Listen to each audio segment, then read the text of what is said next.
একদিন একটা চোর একটা সাইকেল চুরি করেছে। সাইকেল চুরি করে সে তো সাইকেলটা নিয়ে এখন ঘুরে ঘুরে বেড়াচ্ছে। সে সাইকেল চুরি করার পরে সে ভাবলো সাইকেলটা এখন আমার হয়ে গিয়েছে। সে সাইকেলটা এখন নিজের সম্পত্তি ভেবে চালিয়ে বেড়াচ্ছে। চালিয়ে বেড়ানোর পরে 3-4 মাস ধরে চালাচ্ছে।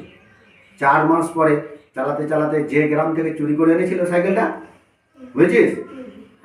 বলি, যে গ্রাম থেকে চুরি করে এনেছিল সেই গ্রামে চালাতে চালাতে চলে গিয়েছে। চলে যাওয়ার পরে সেই যার সাইকেল চুরি করেছিল সে দেখে নিয়েছে তো আমার সাইকেল, নিয়ে ধরেছে চোরটাকে। বলছে এই সাইকেল কোথায় পেলি? বলছে না এই সাইকেল আমার। চোরটা তখন কি বলছে? না এই সাইকেলটা আমার। কিন্তু মালিকটা আবার কি বলছে? এই সাইকেল আমার। নিয়ে বললো যে তাহলে এবারে দুজনা খুব তর্ক লেগেছে। তারপরে তর্ক লাগার পরে গ্রামের লোকরা বলে চল বিচার হবে, মোড়লের কাছকে যাই। মোড়লের কাছকে যাওয়ার পরে অফ করেছিস?